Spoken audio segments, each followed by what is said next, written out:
Well, thank you very much, Kenny. Thank you, Mariela, for the invitation. I really appreciate this inclusion into this group. The title of my talk is Establishing a Long-Term Study of Giant Armadillos in the Chaco region of Argentina. I am Yamil Di Blanco. I'm a researcher of the National Research Council of Argentina, known as CONICET. I also belong to the Instituto de Biología Subtropical and to the Civil Association CEIBA, Centro de Investigaciones del Bosque Atlántico. I will talk a little bit about the project that I am leading since a few years ago. It's not very far ago. So I will start with some generalities about the giant armadillos, and then I will go in more a little bit of details about my work. I'm not going to the taxonomy. I'm just going to the giant armadillo because I see a few of the webinars that explain much better these issues. So, as many of you know, the giant armadillo, Periodontes maximus, is the largest of living armadillos. It can reach up to 60 kilograms and more than 1.5 meters long. Is a species that is primarily solitary and nocturnal, primarily myrmecophagous, but there are records of consuming some fruits and some eggs, especially caiman eggs, that have been recorded.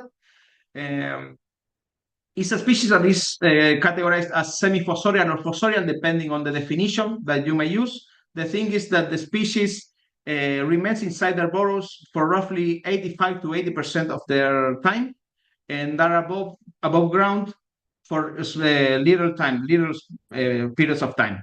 But they exclusively eat outside their burrows. So depends on what you consider. The activity duration that short is because commonly attributed to the armadillo's low basal metabolic rate, low energy diet, and poor body temperature regulation mechanisms that is common for North Atlas.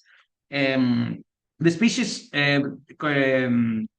may use one burrow repeatedly, but dig several burrows within their home ranges.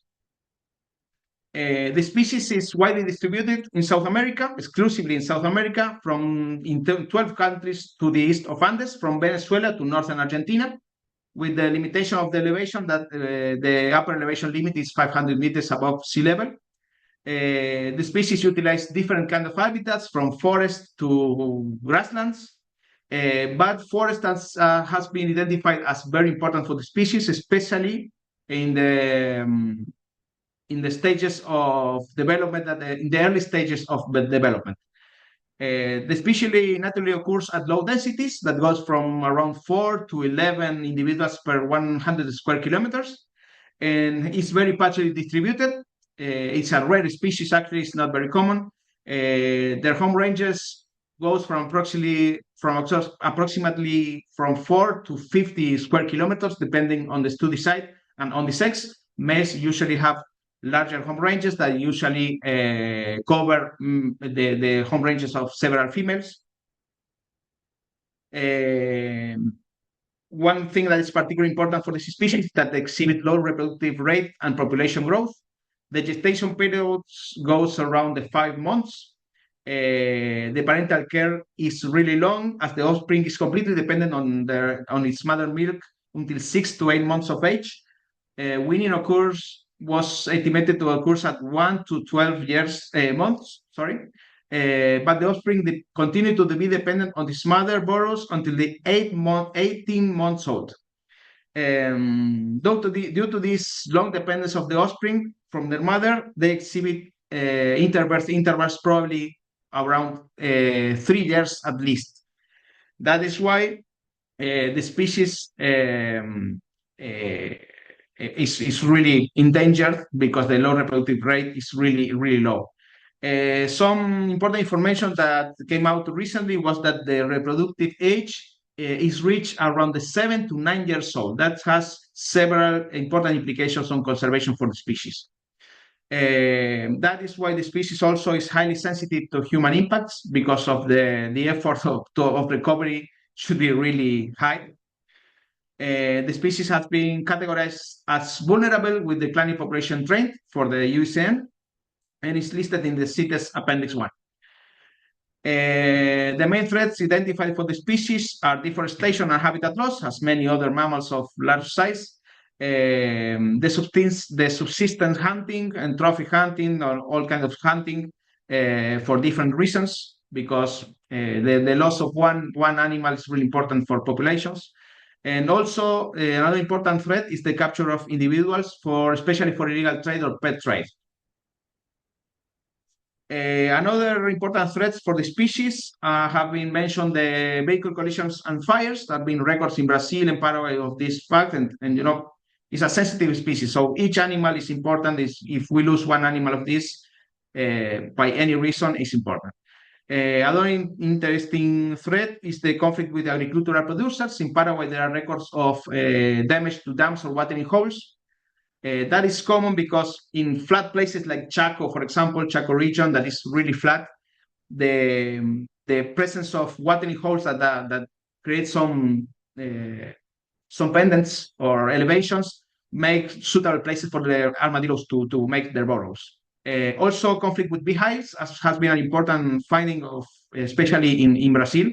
There are conflicts and have been retaliation of animals because of this damage. There are also an important project being developed by the Giant Armadillo Conservation Project of Brazil, where there are researchers from this project and several beekeepers in Brazil are implementing a coexisting plan with giant armadillos, which includes a certification program for honey production that is friendly with giant armadillos. That's an important thing that is exclusively focused on the conservation of giant armadillos in Brazil.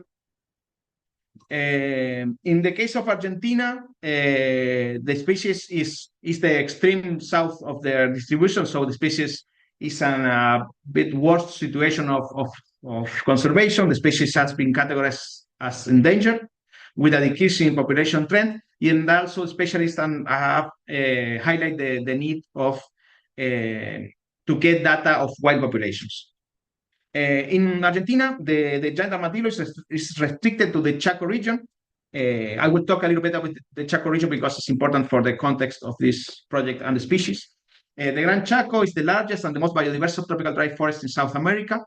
It's the second largest forested area in Americas after the Amazon, and it's the largest biome in Argentina. It occupies Paraguay, part of Brazil, Bolivia, and 60% is around 60% is in Argentina. So it's an important ecoregion or biome in this country. Also, this region has one of the highest deforestation rates, driven by the expansion of agricultural frontier and pastoral for intensive livestock production. The crops of sunflower, corn, cotton, and soybean in the Chaco region are really diminished the surface of this region, and it's increasingly every year. Now it's forbidden, but still the cutting off of forest is still existing. It's really bad situation. Also, the intensive livestock production that through the livestock management, the replacement of native pastures by exotic pastures, and the fencing of the areas also affect this and other species. The giant armadillo primarily occurs in the dry, semi-arid or western Chaco of Argentina. This comprises dry forest plains crossed by small areas of grassland corresponding to paleochannels of ancient rivers. There has a marked seasonal climate. The good thing is that there still exists a considerable area of the Chaco forest that is used for extensive ranching of cattle and goat. That is developed more by local people, rural people that inhabit the area in small settlements sparse in all the area. That possibility that the forest still remains on foot. But also in this region where the forest is still present, the region supports a heavy hunting of wildlife and other extractive activities, except for some protected areas where these activities are less common. The extractive activities more common in the Chaco region are the production of charcoal and timber. That is developed mostly not the need of clearing all the forest, but sometimes with the extraction of trees, especially species of Quebracho colorado, that is a species of Schinopsis. And now since a few years, the extraction of tannins is a new threat for the degradation and loss of forest in the Chaco region. There are large factories of tannins that require this large amount of wood, especially of this species, and that has some really negative effects on the forest and all the fauna. I talk again about the hunting. Hunting and exploitation of fauna is also a common activity for the local people and also for foreign people in the region. It's a deep-rooted subsistence activity. Also, it's complemented with the use of dogs. That maybe all of you know about the effect of dogs in the local fauna. The hunting is used not only as a protein, also they capture animals as pets or for incomes. For example, a clear example is the collection of the Amazona estiva, the blue-fronted Amazon, is a parrot that is really extracted, and people for just a few dollars they collect thousands of these animals that are lost. And we have even the case of in the upper part in the right. That's a giant armadillo that was kept in one camp of the people that was working with logging. They kept this giant armadillo for a few weeks there, and they played with it. And then when he was rescued, he died after a few days because the animal wasn't eaten in a few weeks. So it was a really sad story. And it's a common activity in the region. Another problem that we identified is the accessibility that enhance the hunting threat, because not only allows for local people, also for people from the city that come and hunt. You can see there in that image, you can see two protected areas, Copo in the south, that is a national park, and the provincial park Loro Hablador, and see all these roads that are old prospection roads used for prospection for petroleum in the 70s. That are being kept by these consortiums, these cooperatives of people that maintain those roads and make that accessibility really high in the place. And hunting and all other threats are enhanced by these kind of things. Pavement, at least in my study site, is not very important yet, but there are a few projects of pavement of some roads that people need some payments for some roads, but now it's gonna be really bad for the fauna in the areas, not only for the collisions with vehicles, but also with the accessibility and hunting. And giant armadillos, it will be really sensitive to all of these things. Also, we identified the limited knowledge about different things. For example, these are news from the paper. The Chaco, they rescue a giant armadillo, but it's actually a Cabassus chacoensis. It's an endemic species of the area. And the other case in the right is a bus driver that killed a giant armadillo just to show it to the tourists that goes with him in the bus. And that was not too much in the 2016, a few years ago. So that kind of things, I think it's happening less now, but still happen in some places. So what do we need to know about the giant armadillo in Argentina? We have several questions. We are trying to solve some of these questions. What is the current distribution and status of the giant armadillo in Argentina? We assume that we know this, but we need to know better, in depth, these kind of things. What role does they play in the environment? What is the spatial requirement of the species? How does it respond to human impacts? Many of these of the characteristics that I talked earlier has been solved in somehow by the Giant Armadillo Conservation Program of Brazil. In the last 5 years, they have published many articles speaking about the giant armadillo and the situation, especially in Brazil. But this is one of the reasons why I started to work with this species. This is a project led by Arnaud SBS, and is working, helping me with some things during my job. I started with them with the studying. I used to study giant anteater and start to interacting with them through this project. And then after that, I started to be interested in giant armadillo because I didn't know anything about the situation of the species in Argentina.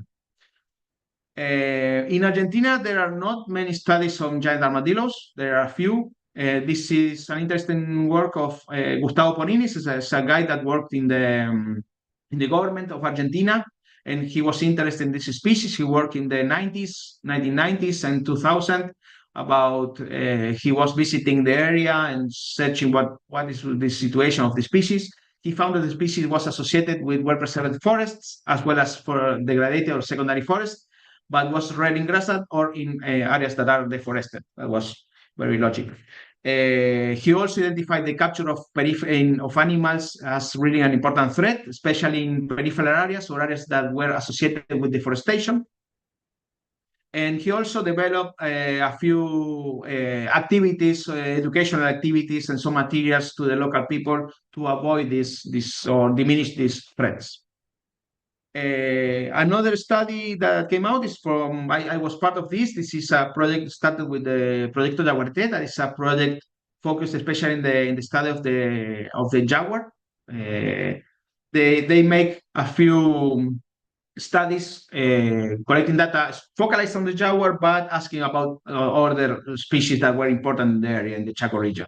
This was led by Verónica Quiroga, and they developed a few series of interviews or camera trap surveys here in the upper part of this graphic. You can see all the black areas are camera trap samplings surveys, and they take a few information of that. Some of the activity patterns of the species, and what we found in that work was that the species was only photographed in the areas of better conservation state or larger surfaces too. This is the Copo National Park.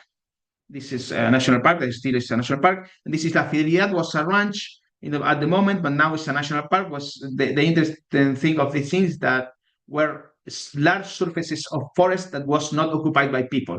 So I think that what the main reasons of why we have that results.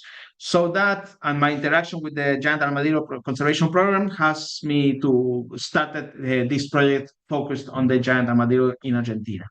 So I started this in 2017 with the aim of establishing a first long-term ecological study on the giant armadillo in the Chaco region of Argentina to identify factors determining its presence, to assess its ecological role and conservation status, and also to promote a conservation plan for the species in Argentina. That was the main objectives of this project. That it was very difficult to start, but we couldn't get some information so far. I will talk a little bit about two articles that we produced from this project, for this study. The first one was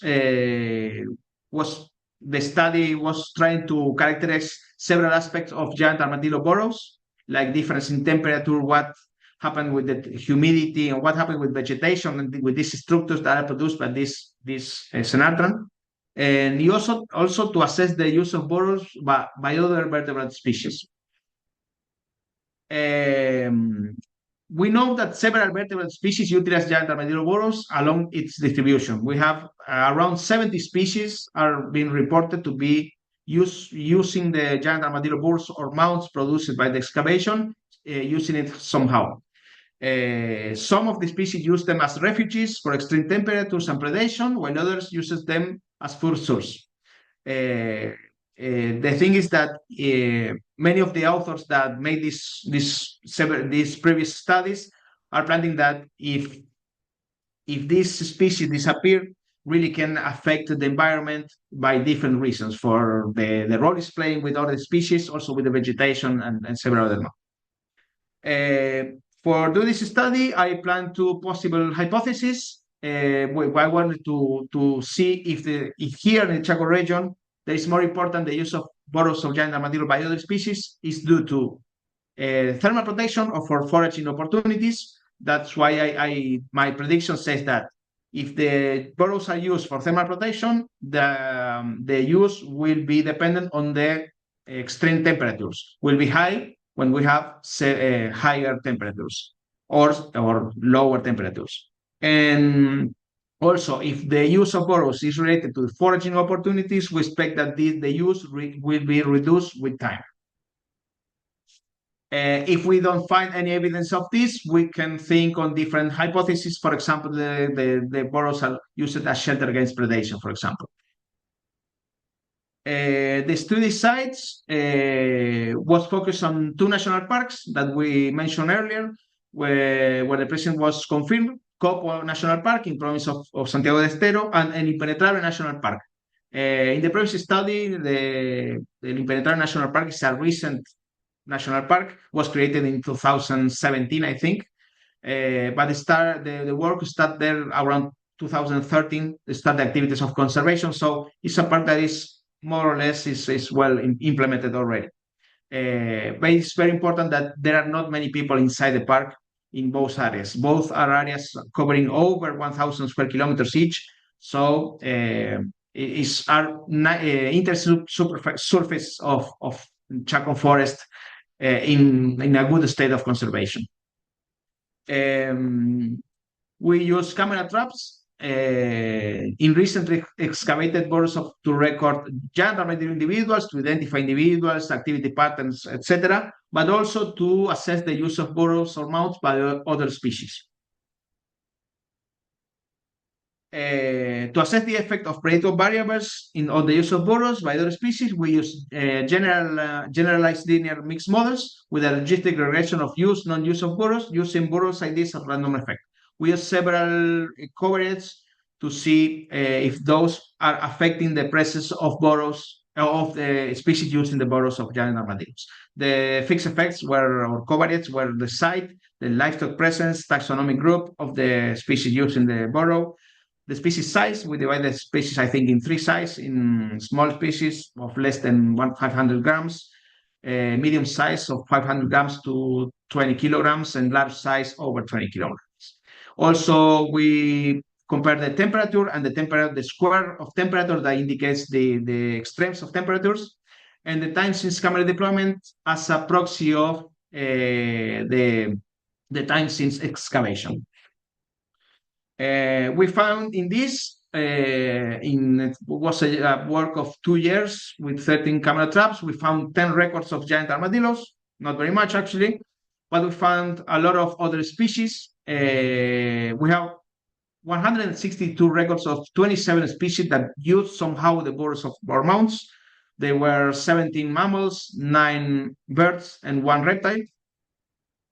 We didn't find that the species stay too much time in the burrow. The species stay in burrows for just a few minutes, except for the giant armadillos, of course. Many of the variables that we measured didn't explain why the species are using the giant armadillo burrows.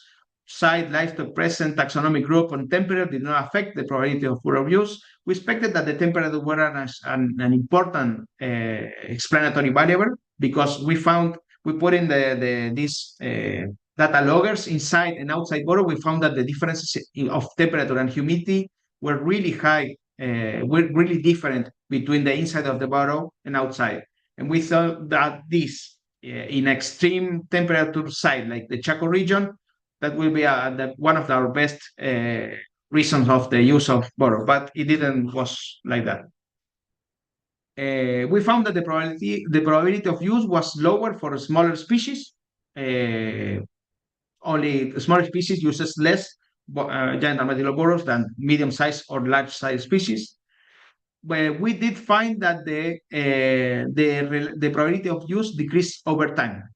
That giving us the idea of the use is like depleting with the time. This is a plot that I made to try to see which were the species that more often use the giant armadillo burrows. Interaction is a term that I use for species that passing over the burrow or the mound, but they didn't stay much longer. There wasn't a use of the burrow. The use was defined for a certain amount of time spending in the burrow or mound used by the other species. So we found this is a graphic showing only species that are with more than 10 records. We found peccaries, both the white peccary and collar peccary were the species more often using the giant armadillo burrows or mounds. Also, there were some birds, large-sized birds, like the Chaco chacalaca and the black-legged siriema. Carnivores like the skunk, the pampas fox, and the Geoffrey's cat were very common, always inspecting the burrows and searching presumably prey inside the burrows. And that is a common way of carnivores. They always do that. When they see a giant armadillo burrow, always inspect in case I think they are looking for prey, apparently. Also, another armadillo, the six-banded armadillo, and the name is brown rocket deer, also Masama wasovira, was also important using the mounts. We found that no species stayed inside the burrows for long periods. The temperature did not explain intensity of use, suggesting that the burrows at least are not frequently used as refuges, terminal or against predation in the Chaco region. Even with the continue of the study, we found some species that effectively, this is a puma, stayed at noon for several hours in the most hot time of the day. He spent several hours inside the burrow, for example. So there are evidence that some species use it, but the most common in our first results show that wasn't the most important use. Burrows appear to be more important for larger species, suggesting that smaller fossorial species are unlikely to replace the role of giant armadillos. That's an important finding. Giant armadillo excavations provide depredable food resources that are used opportunistically,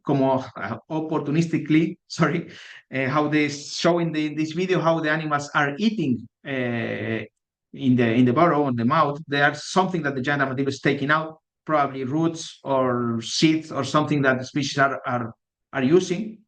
And we conclude that the reduction in the distribution of these endangered species could impact resource availability and environmental heterogeneity in the region. The environmental heterogeneity is because we found several differences in their work. The excavations also work like seed traps, also present different leaf litter. So they are collaborating with heterogeneity in the environment, also creating different conditions with humidity, and temperature that probably is collaborating with the heterogeneity in the environment. The second study that I want to show you briefly is about this work that describes the habitat use of giant armadillos. By analyzing signs of their presence, using indirect evidence of their presence. We use burrows and feeding excavations to identify critical factors that may hinder their long-term survival. We use a habitat use analysis using only the presence of burrows and feeding excavations to assess their habitat selection. We predicted that the presence of the species will be positively associated with forest cover, as well as the present size and level of protection of those forested areas. And also, we predicted that the presence of the species will be negatively associated with the anthropogenic transformations of the landscape, mainly crops and silvopastoral management, which are very similar in structure, just the clearings of forest mostly. We use an area similar to the one I showed earlier, but now we included the 2 national parks, but also 3 provincial parks and all the surrounding areas. This is an area approximately 20,000 square kilometers.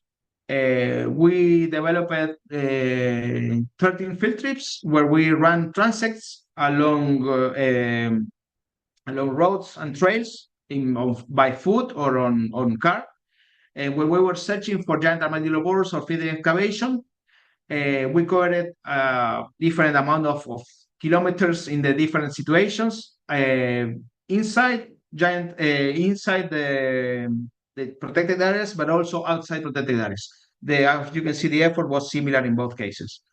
And this was developed also along forests and grasslands. We use distance sampling to estimate the effective sampled area based on detectability. We know that we only cover the roads and trails, and we know that this has an associated bias, an important bias. We're not seeing what is inside the forest. So we need to do something to correct this bias. So we use this distance sampling to actually estimate the area effectively sampled. We also use resource selection functions that are generalized linear models that allow the assessment of predictor variables and their importance in resource selection by animals.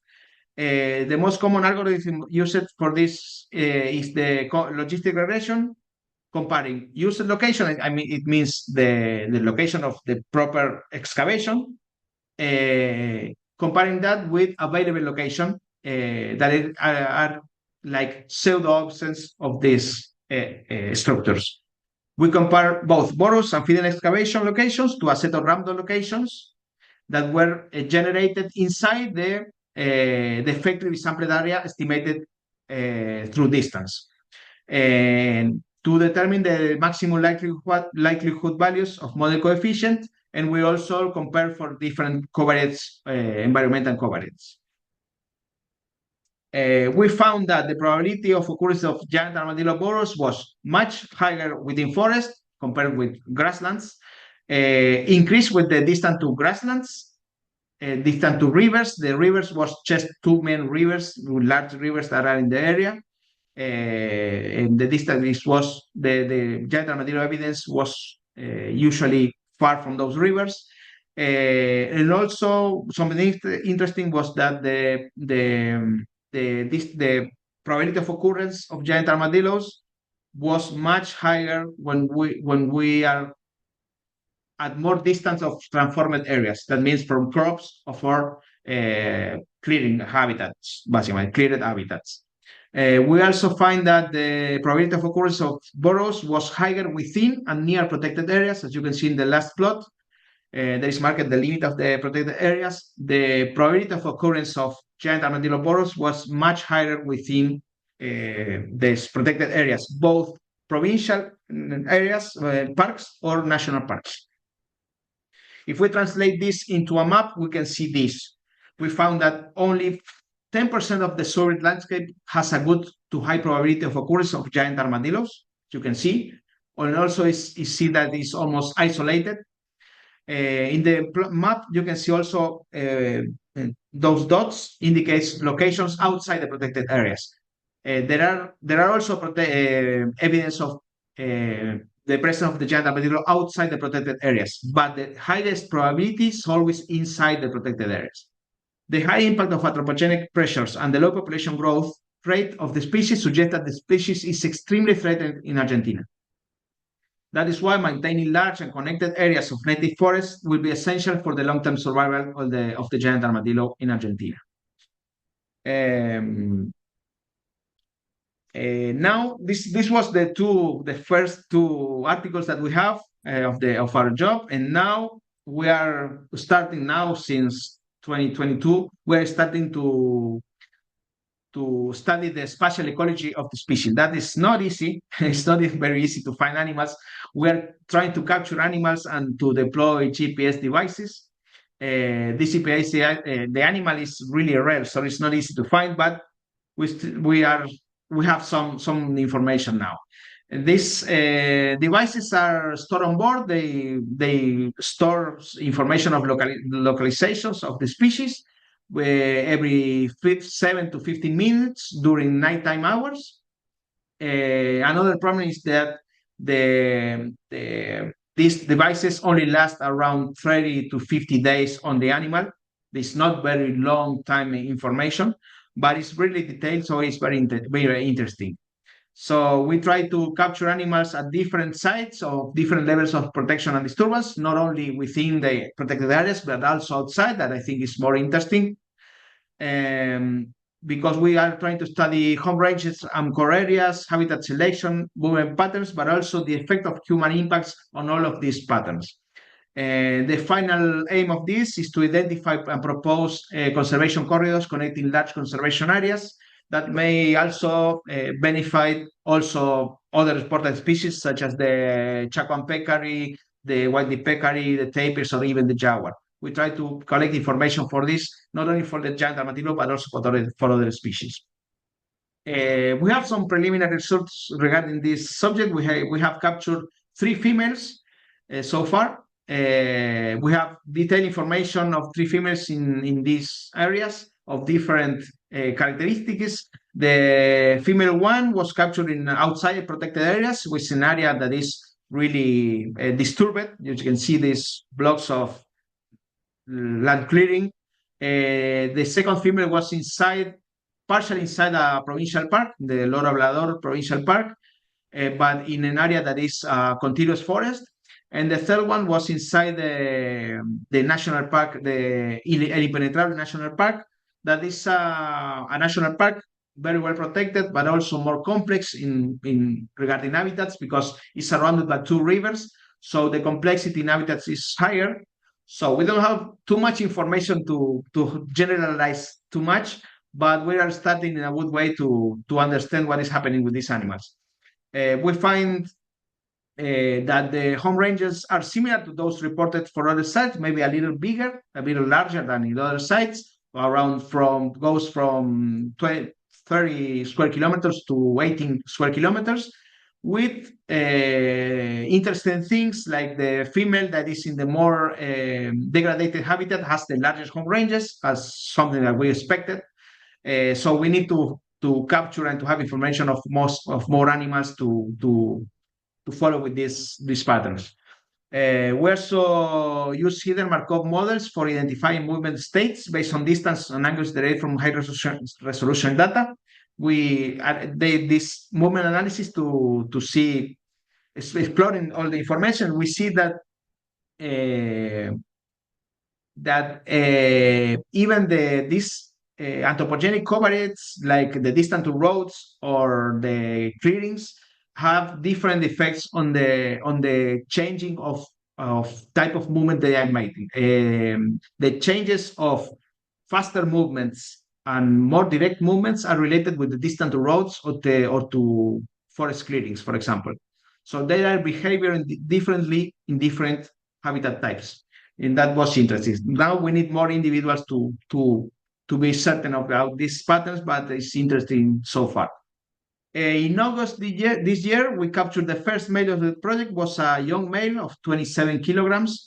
We were really happy, but now we couldn't recover the device. We developed several surveys, even aerial surveys, and I couldn't find. So I think the battery is going to run off soon. So I think we have lost all the information about this male. So I'm really sad about it. But we will keep trying to capture more males or more animals in general.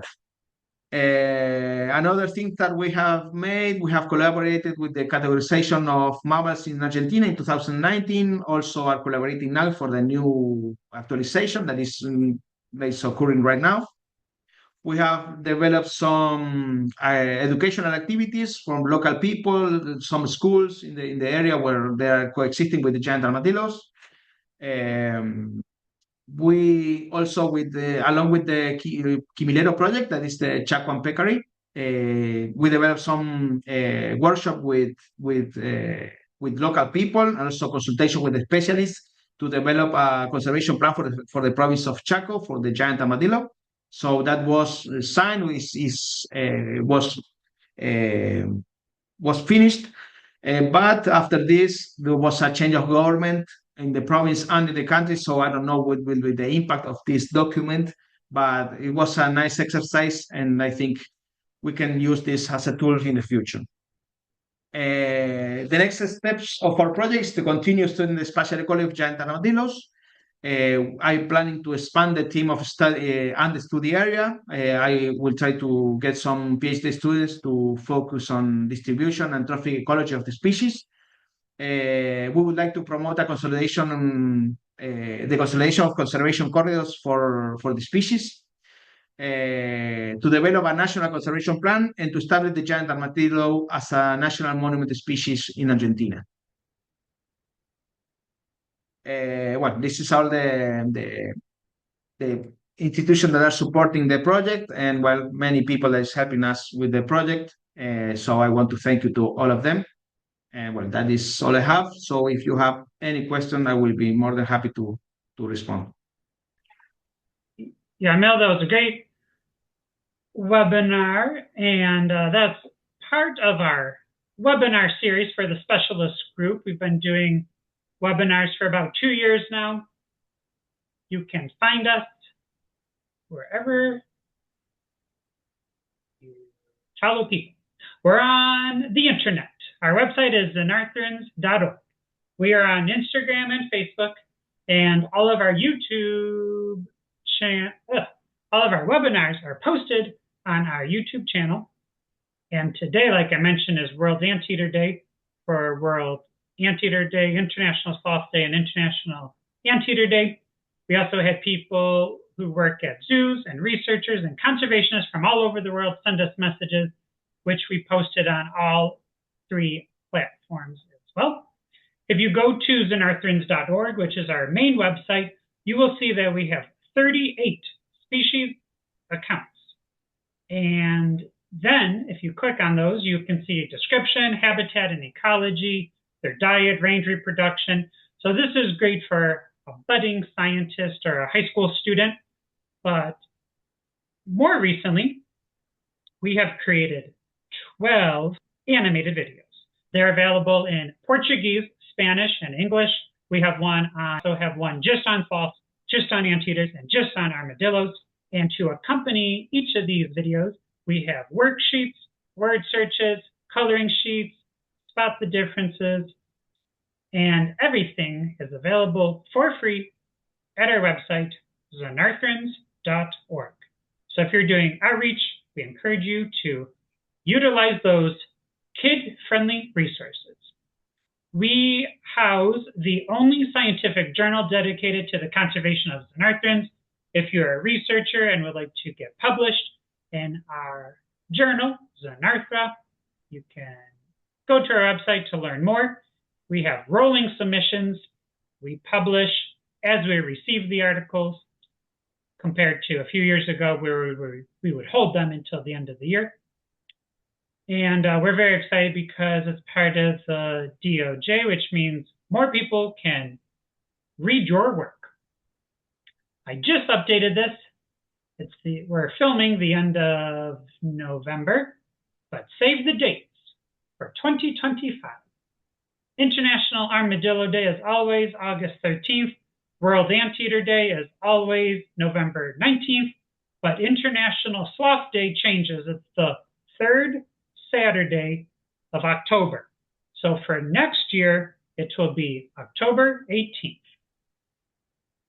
And very exciting news. I have a professional Xenarthran email address now. So if you work with Xenarthrans, or if you make cakes that look like Xenarthrans, or if you make trinkets, or anything related to Xenarthrans, you can send it to me, Kenny at xenarthrans.org, and I will share it on our social media platforms. If you want to help support Xenarthran conservation and education efforts, you can go to our online store, which is right here, Anteater, Sloth, and Armadillo.creator/spring.com. You can buy t-shirts, tank tops, mugs, tote bags, socks, shower curtains. All proceeds go to our education and conservation initiatives. And if you receive something, also send me an email and I will post it on social media. Our partner institutions include FIA, the Foundation for International Aid to Animals, and Nurtured by Nature. They help fund all of the educational content, including the webinars. So we thank them for that. All right, Yamil, we got at least one question, and I bet Mariella will join us as well. Mindy says, how is information distributed to the public about the vulnerability of the species and the importance of protecting them and not killing them or playing with them in a bucket for a week or two? It's not very, I don't know.